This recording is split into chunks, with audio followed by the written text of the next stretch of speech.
kanina binanggit nyo na ano, no?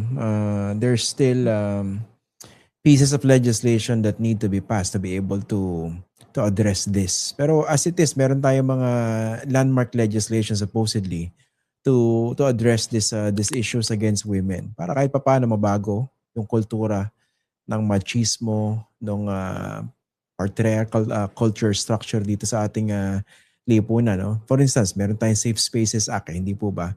Yung mga ganyan, clearly violation ba yan ng mga batas katulad ng safe spaces? Oh, because narinig natin sa mga interview, no, lalo na kay Congressman Santay and also Attorney Topax, no. Topax ang tawag ko dyan kasi may Topax siya. Although kaibigan natin yan. I say it to his face, Topax ka. But in any event, ang maganda sa safe space law, yung bawal bastos law, criminal intent is not necessary compared to yung dating Sexual Harassment Act na sa Revised Penal Code. No? Yung dating Sexual Harassment Act, kailangan ng criminal intent. Itong bawal bastos law, yung safe space law, hindi kailangan ng criminal intent. Miski na wala kang intensyon, kagaya yung sinabi ni Suntay, no? Congressman Suntay, it was not my intention.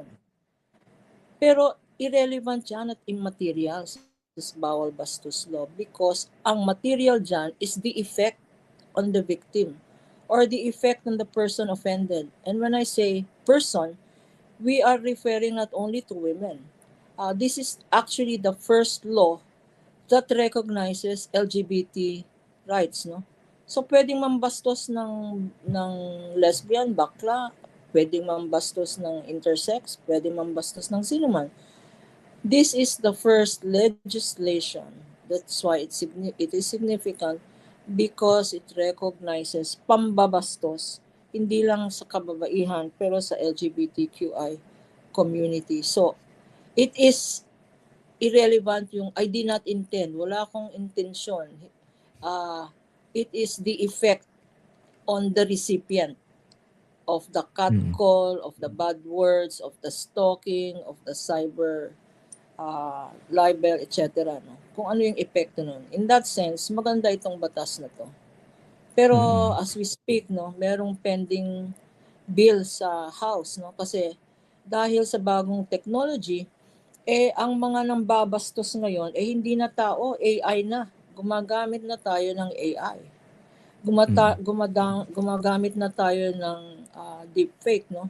So the law, the present bawal bastos law, although it covers cyberspace, does not cover all of this AI phenomena. No? So, may pending bill.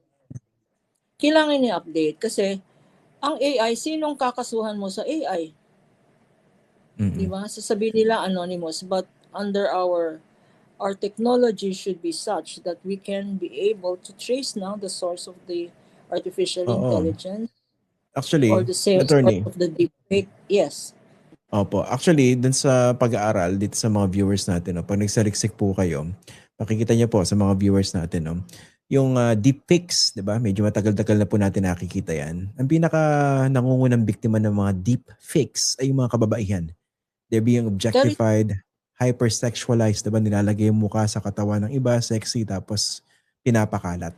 Ayan. Talagang kababaihan ng pangunahing biktima ng mga ganyan. Kasi ang ginagamit ng mga that's why may mga deep fakes dyan, ginagawang clickbait, di ba? Kasi sa cyber world, the more clicks you get or the more views you get, the more you can monetize. Ang clickbait dyan, kababaihan. In indecent clothing, no? Miski na hindi sila yon, AI yon, deepfake yon, yun ang clickbait. No? That's why the safe space law now is one of the things, I think one of the priority measures that the Congress should adopt. No? And since we're speaking of women's rights and Women's Month, no, napakatagal na yung divorce law na yan. Pinasa na this year, last year sa House, hanggang ngayon nakabitin pa sa Senado. That divorce law, yung soggy bill natin, no, recognizing sexual identity and gender identity and sexual preferences. No?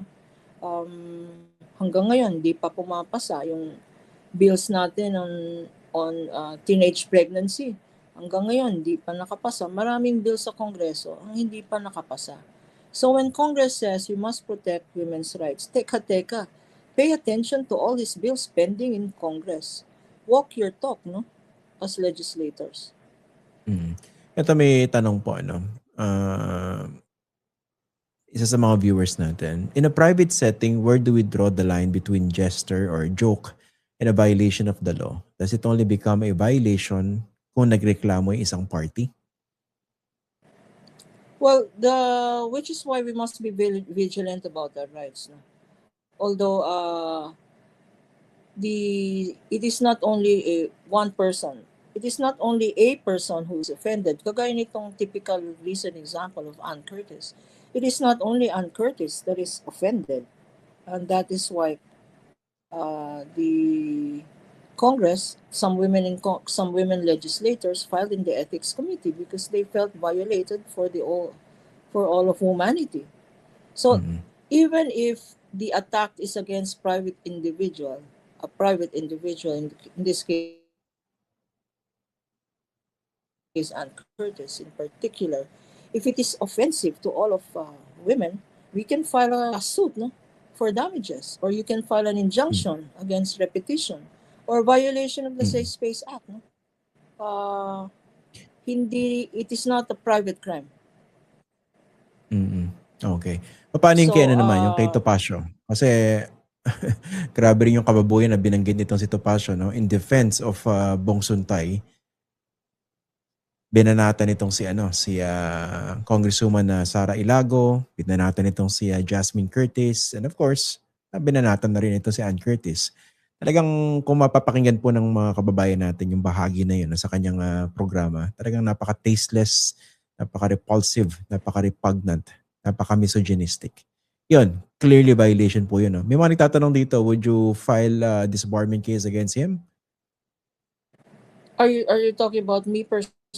Yeah, personally. Pero kasi pwede naman siyang silipin ng Supreme Court o ng IBP, motu proprio, hindi po ba? Supreme Court itself, no, motu proprio, the Supreme Court itself can call out, no, can call out for intemperate language or offensive language because that is a violation of our code of ethics. Yeah. In fact, the Supreme Court motu proprio, without any private complainant or association filing a case, can motu proprio suspend him or cancel his or disbar him or censure him or fine him. Pero yung IBP, sorry po, yung di ba isang ruta ng disbarment pwedeng idaan sa IBP? Pero IBP pwede rin po ba siyang kumilos motu proprio? The integrated bar can file can itself, no, because the integrated bar is self-policing. Meron tayong ethics committee dyan, sa integrated bar that looks into complaints. But by itself, since it is a self-policing organization, it can file.